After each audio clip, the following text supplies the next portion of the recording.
Hey guys, welcome back to my channel. Nama saya Amruddin Ibrahim.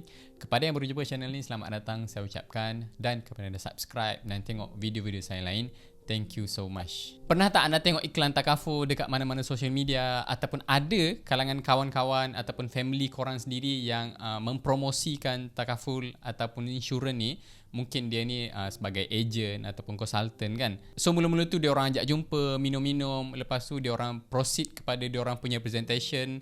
And then lepas dah habis presentation tu, dia orang bagikan quotation. Quotation tu ada yang bernilai RM100, ada yang bernilai RM300. In fact, ada juga yang mencecah hingga ke 4 ke 5 angka. Jadi dalam video ni, saya nak kongsikan sebenarnya berapakah percentage yang korang perlu bayar ataupun korang perlu carum untuk takaful dan juga insurans korang ni.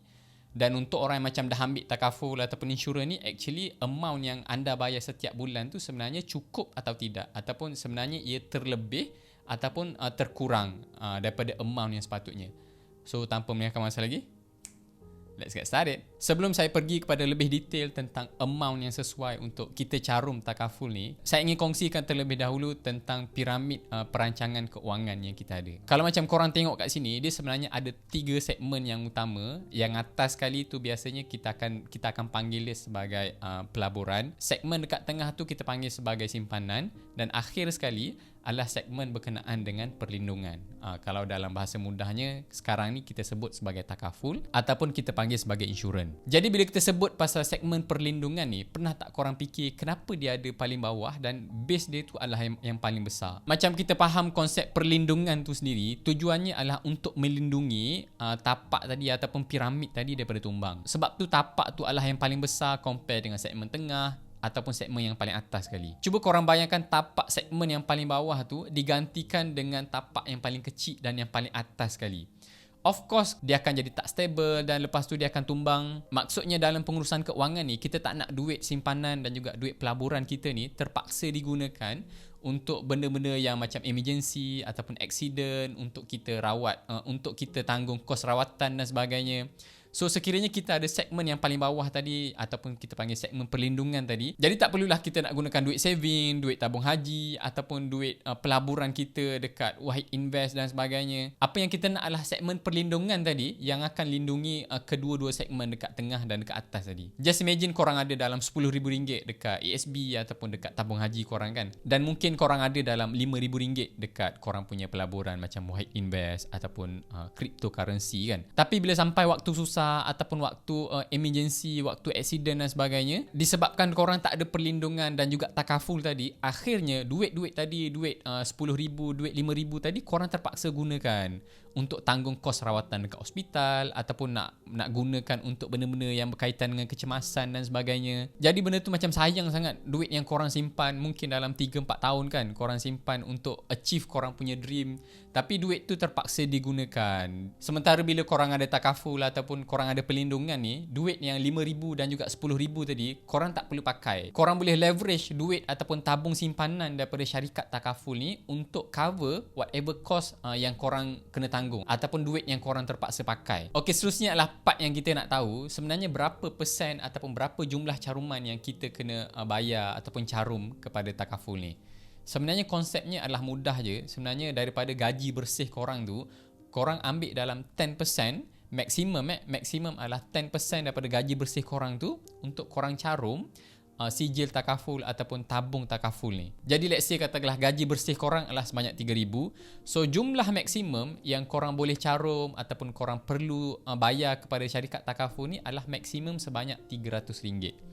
Itu adalah cap dia. Seboleh-bolehnya ataupun kalau by hook or by crook kita tak nak jumlah tersebut lebih daripada 10%. Kalau macam boleh lagi kurang, sebenarnya benda tu adalah lagi bagus. Mungkin ada orang macam nakal, so ditanya, kenapa 10%? Kenapa tak 5% ataupun tak 20% kan? So basically itu adalah kita cakap rule of thumb yang boleh kita gunakan dalam kita punya perancangan keuangan kita.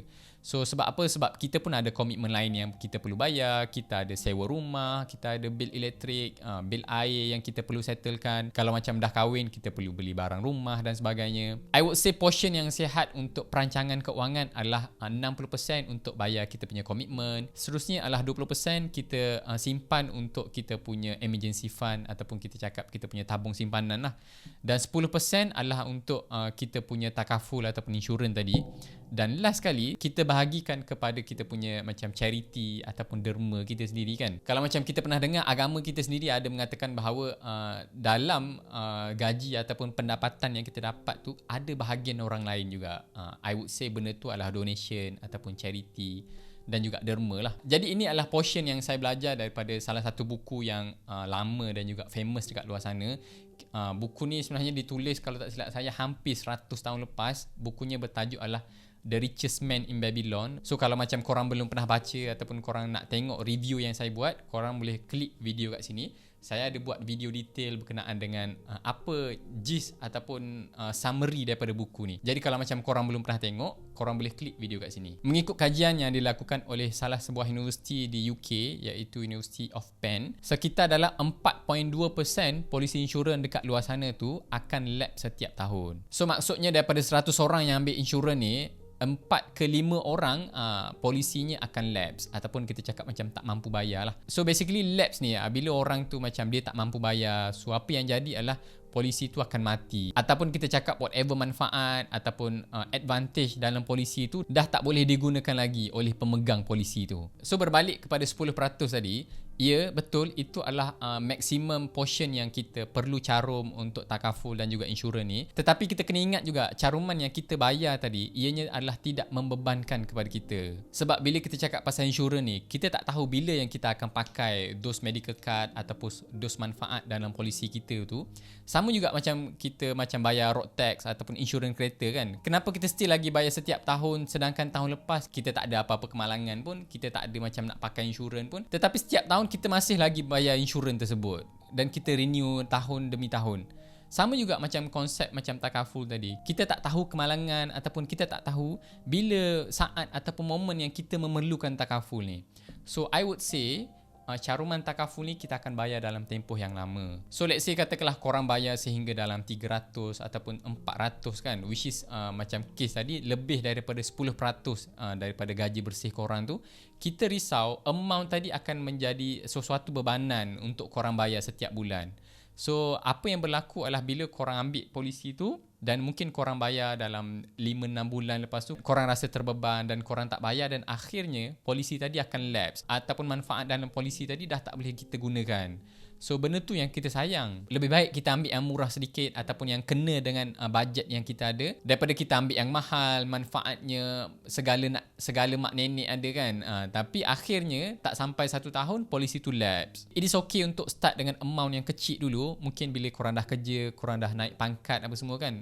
So slowly korang dah naik gaji, so slowly korang upgrade ataupun korang tambah nilai caruman korang tu. Korang tambah manfaat yang korang nak ada dalam korang punya polisi. Okey, seterusnya adalah bila korang dah ambil takaful tu, sekurang-kurangnya korang tahu apakah manfaat yang ada dalam polisi takaful korang tu. Apa yang dia cover, apa yang dia tak cover, apa yang boleh claim, apa yang tak boleh claim. So tak adalah macam bila orang tanya, polisi kau ni ambil apa? So macam korang pun tak tahu apa manfaat takaful yang korang dah bayar setiap bulan, setiap tahun dan sebagainya. So personally bagi saya, apa yang penting adalah 4 manfaat yang penting yang perlu ada dalam takaful kita adalah, pertama adalah pampasan kematian, kedua adalah pampasan lumpuh kekal, ketiga adalah pampasan sakit kritikal, dan akhir sekali ni adalah medical card lah.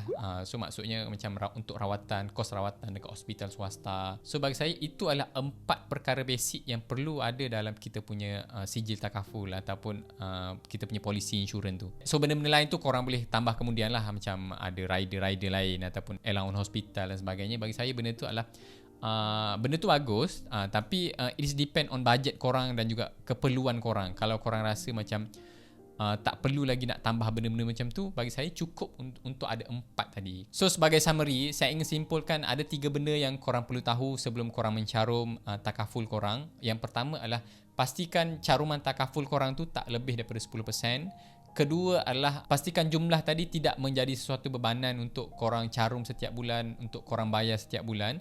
Dan akhir sekali, at least kita ambil macam cakna sedikit untuk tahu apa manfaat-manfaat yang cover dalam kita punya polisi ataupun dalam kita punya sijil tu. So tu je perkongsian saya untuk video kali ni. Hopefully korang enjoy, hopefully korang dapat manfaat. Kalau macam korang ada sebarang soalan, korang boleh tinggalkan dekat ruangan komen kat bawah. Dan kalau macam korang rasa video ni bermanfaat, video ni macam memberi something pada korang, korang boleh share video ni dekat kawan-kawan dan juga family korang sendiri. So kita jumpa lagi untuk masa akan datang. Jumpa lagi. Bye.